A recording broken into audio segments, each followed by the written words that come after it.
Some good news. Story time with Aunt Phil is making its return. Every Monday, we are going to head on out with Laurel Downing Bill, author of the Aunt Phil's Trunk Alaskan History Series, to bring you a story of Alaska's past. And this week, we're headed downtown to get the scoop on a strip of land people love to play on. It's a place where it's also Memorial Day every day.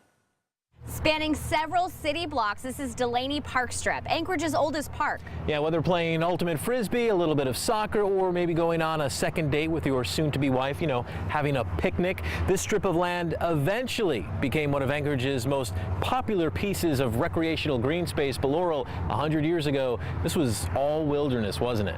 Yes, this part was the outskirts of the new town of Anchorage, and it was made actually for a fire break. So they had chopped down a lot of the trees, but it changed when the newfangled airplanes came onto the horizon.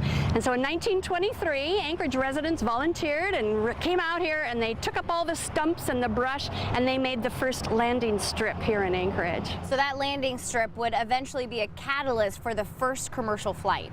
That's right. 1924, you had Noel Ween here, and he took off in his little airplane taking people up for rides, so he became the very first commercial pilot in Alaska. And then soon he was taking off doing commercial flights for the Anchorage Air Transportation Company. Gotcha. So this airstrip would only be here for about 7 years, and eventually the only things flying around were golf balls. So what happened to it? Well, in 1929, Mayor James Delaney was elected, and he petitioned the government for property that now we know as Merrill Field to create a real runway for the new airplanes. And so this piece of property then evolved into links where people could hit golf balls back and forth and have a great time. And later, a park. That's right. Eventually it turned into the park space when Anchorage grew so much in population and they needed a green space. It kind of reminds me of New York City's Central Park. We have our own Central Park here. So yeah, people come here all the time and enjoy it, and it's just a beautiful space for our Anchorage residents. Thank you, Laurel. Of course, now you know the next time you are down here for that picnic or a pickup game that there's more to this park than just a lot of grass and flowers.